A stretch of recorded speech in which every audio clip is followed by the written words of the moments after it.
Welcome back to another episode of The Issue, where we deal with those big issues. Today we'll be dealing with changing direction of career or study choice. You need to count your blessings. You have no right to complain.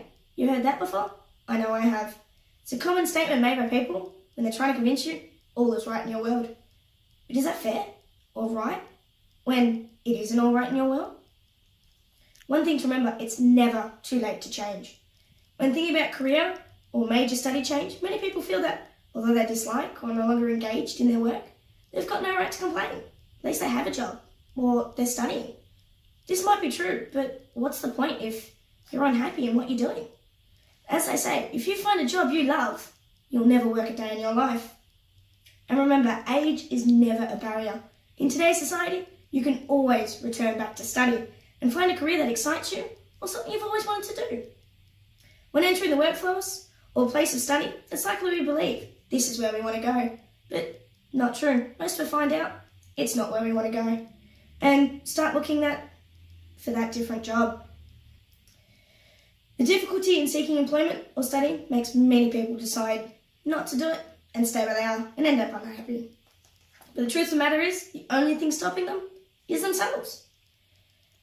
Taking the risk can sometimes result in finding something that leads to another opportunity you didn't even know existed. The result could be a job or study option that could be much more satisfying. The secret is to be open-minded and flexible when looking at kinds of changes that could lead to a chance to travel around the world, looking at different places. Just because the preferred jobs are in short supply or unavailable here in Australia doesn't mean you can't look overseas. There's always another job. Australian qualifications and Australian workers are held in high esteem overseas and are highly likely to find a job there. Money should never be your main motivator for change. Yes, it's nice if you get that big bonus when you move, but should never compensate for your happiness. That is what comes first. So it's always important to remember, remain focused on those long-term goals when considering taking that new career choice. So what are the pros and cons of doing this? A happier workplace, a larger salary if you're lucky, a better work or study environment, getting to work with people that are just like you, those overseas opportunities, travel, some jobs, you get lucky, emotional, physical and mental benefits, get to do those new experiences you never thought you'd do, meeting those new people, new skills, increased job opportunities, or that dress code. Now, the cons to this.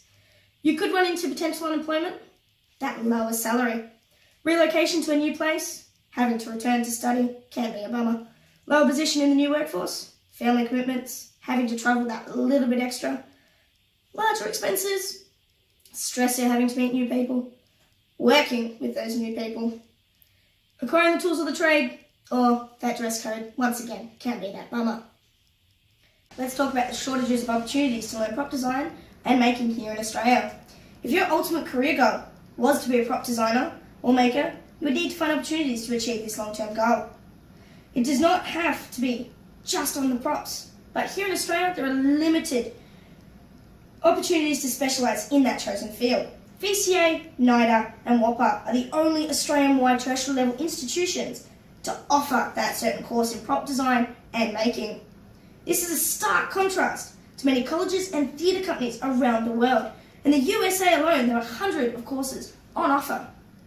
Now, the big six, 20th Century Fox, MGM, Warner Brothers, Universal Studios, Disney Corporation and Paramount Studios all offer cadetships, workplace training and tertiary level scholarship to colleges all over the USA. Similar opportunities exist in the UK and Europe.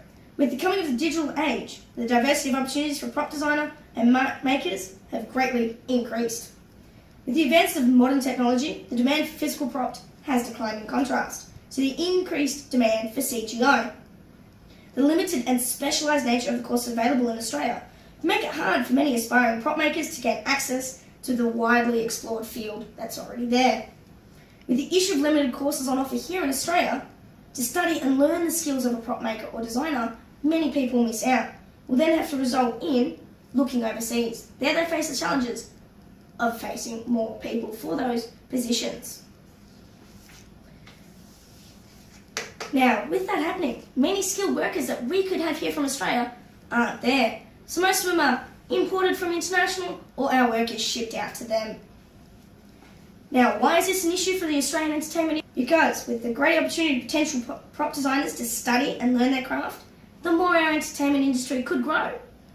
So, with technology advancing as quick as it is, many design fields will have to change the way that they learn. This will then help them with how they interact with their clients or with how they make their props.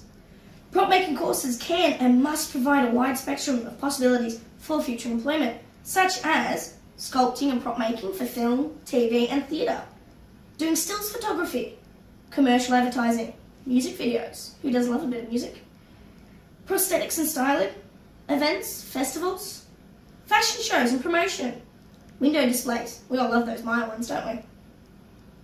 Street theatre performances, production in the arts, private events, puppets and animatronics, mask, wig, costumes, exhibition displays and promotion, raves and pop-up events. To be able to access such career possibilities, the available courses must adapt and provide the training these people are going to need. A better understanding of the training in the digital technology, and how it can be used to provide these effects is needed. There are both advantages and disadvantages with these advances in modern technology. Props can be designed or created through the new use of techniques. Effects can be added and the realism of the piece can be greatly increased. A digital prop can seem to be the best choice. It can enhance the final product, but it can also take away, whereas you don't get that interaction between the actor and the prop. Sometimes this has meant that the use of physical props may seem to have declined, but experimentation and the combination of various approaches has resulted in some dramatic set designs and props. Throughout history, props have been an important part of storytelling and process, but be it big or small. The advance of modern technology has allowed for CGI to rise to the top and become high demand, but some disciplines have come to learn to combine skills with one another and work together to create some amazing pieces. For example, many of the new dinosaurs in the new Jurassic World movie are a mixture of both animatronics and CGI. Without proper learning and training facilities, these prop design and maker skills will not be fully developed here in Australia. It's time for change. Time to establish comprehensive courses which introduce the challenges of being a prop maker and working in fields requiring for their production. Time to change direction and recognise unique skills needed for these prop makers. Time for Australia to join the rest of the world in providing creative and exciting and challenging training programs of prop making and design that embrace many disciplines in the arts of the world. Come on, it's time for change.